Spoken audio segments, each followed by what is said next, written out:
How is everyone? Spring has certainly sprung. It's absolutely fabulous weather here in Nottingham.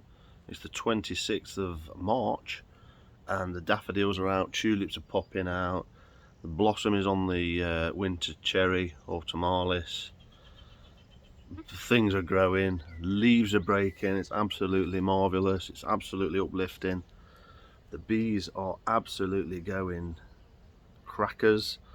The grow on pond in the greenhouse is getting warmer, but on this one I'm going to spin you around, show you the bees. This is a bee one.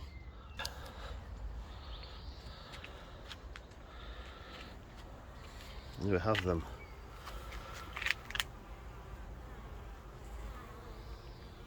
So they are absolutely going frantic.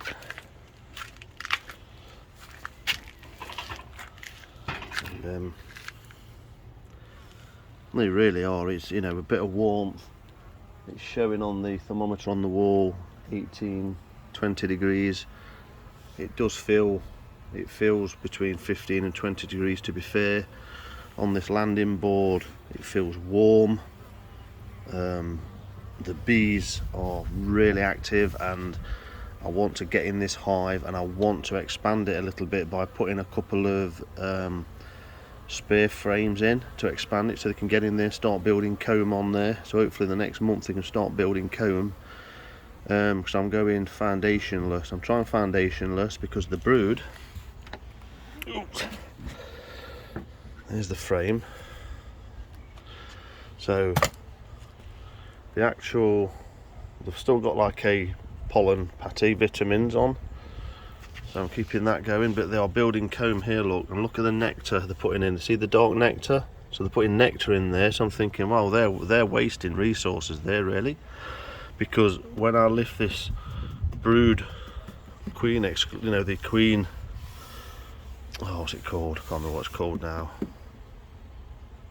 Oh, I can't remember what it's called. Anyway, this top, this will come away and break all this away, because I will be doing an inspection soon which I'll film. Yesterday I was going to just pop a couple of frames in there quick, and as soon as I get the light in there the bees come underneath there and was starting to come into this area, so I was too slow. So things are looking pretty good.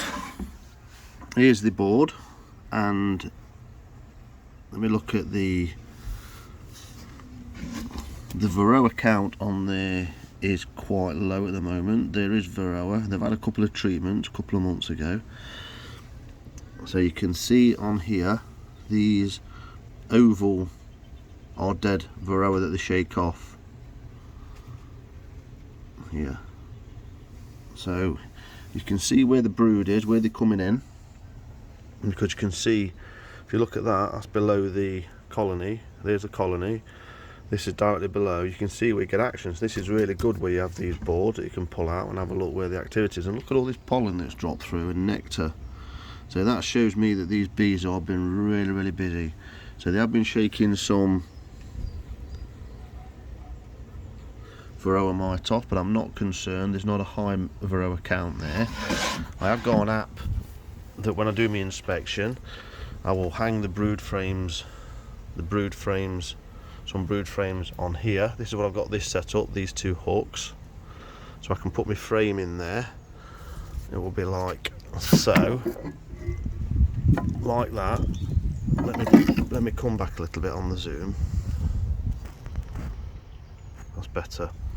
So once I bend these back down, I've done that. So if I do put tools on for winter, so that will be like that. And then I'll take a photo of it like that, and there's an app that scans the frame and does a Varroa count for you, gives you an idea of the Varroa count. So that was what I'll be doing, but for the meantime these are obviously busy on all frames, so it's not a massive colony yet, but it will be growing rapidly now hopefully, because they are bringing in pollen.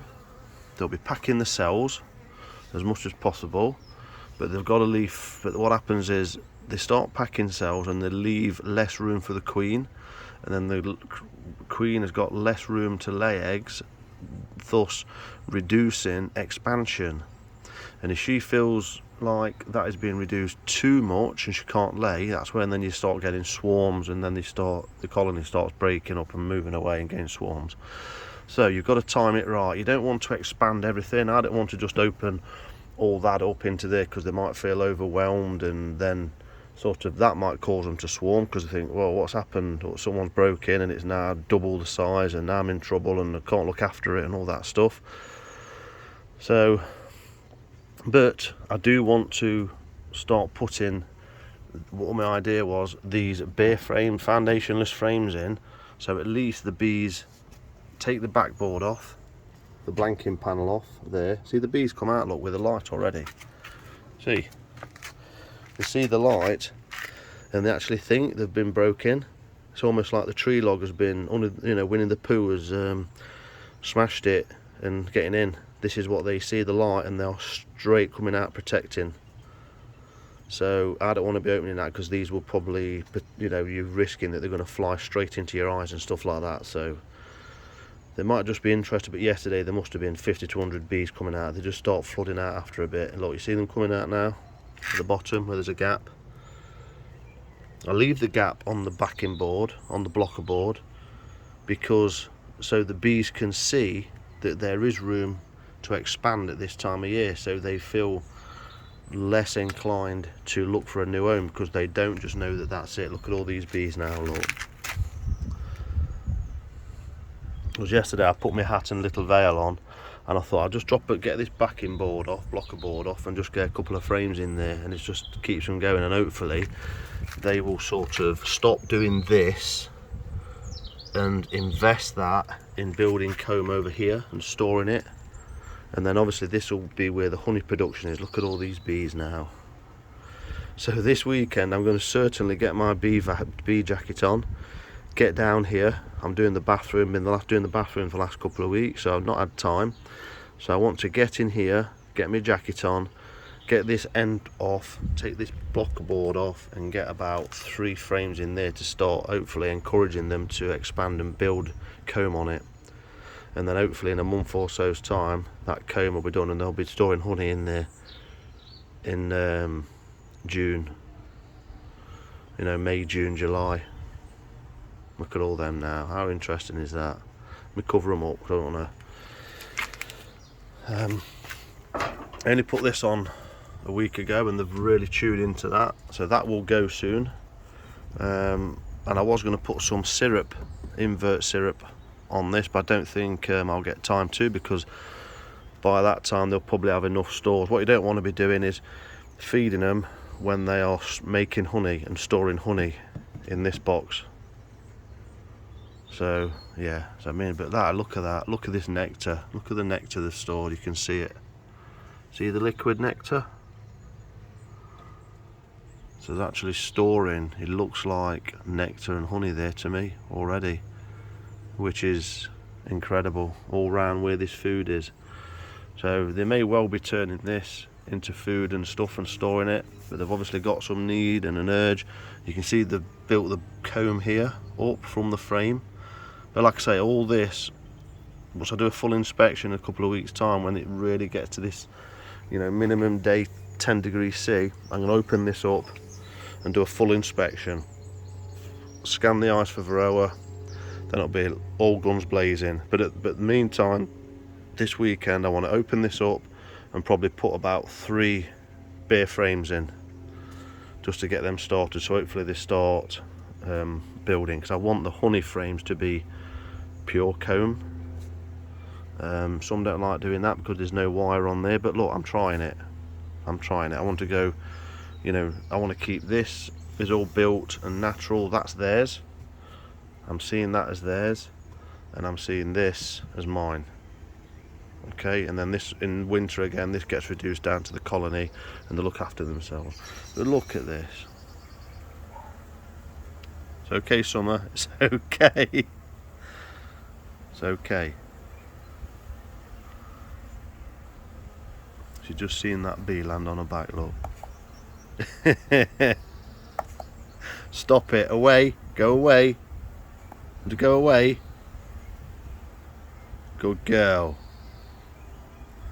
So this is the activity. This is, you know, a big amount of activity this at the moment, really is, as you can see.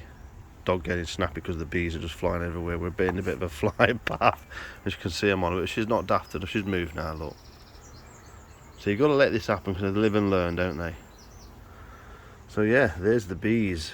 So I better get on, unfortunately, ditch this lovely weather and get in my bloody bathroom and start getting the floor down and get that done, so then I can be done and enjoy the season and enjoy the bees. Oops, I've just moved that now. So yeah, so I will certainly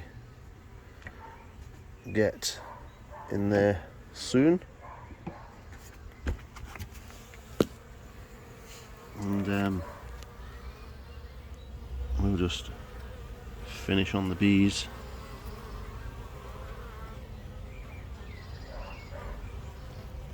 Bringing pollen in all the marks on the front of the hive. You see these light streaks there, that's actually their stomachs and poo, if you like. They come out and they just explode because they've been holding it in for an amount of time. So they do make quite a bit of mess. It's quite surprising. But one night I'll come out here with a little bit of water on a rag and just clean that off so it gets it nice and clean, and then because they're doing daily flights it shouldn't be as bad.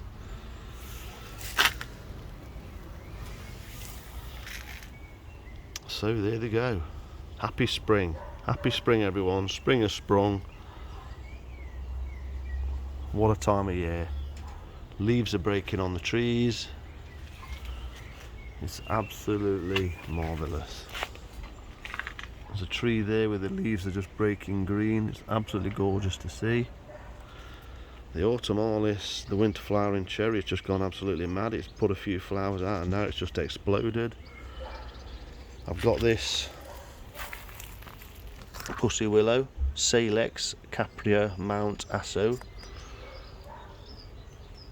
Absolutely beautiful. So honeybees and bees are meant to really like that. So I don't know where I'm going to put that yet. I've got my buddleia sprouting now. Yes, this will all be buddleia. The cherry will be lovely. I've got the crabapple breaking.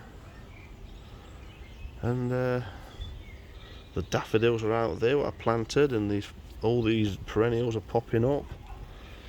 So yeah, things are looking up. Thanks for watching. I'll say it again. Happy spring. Enjoy moments like this.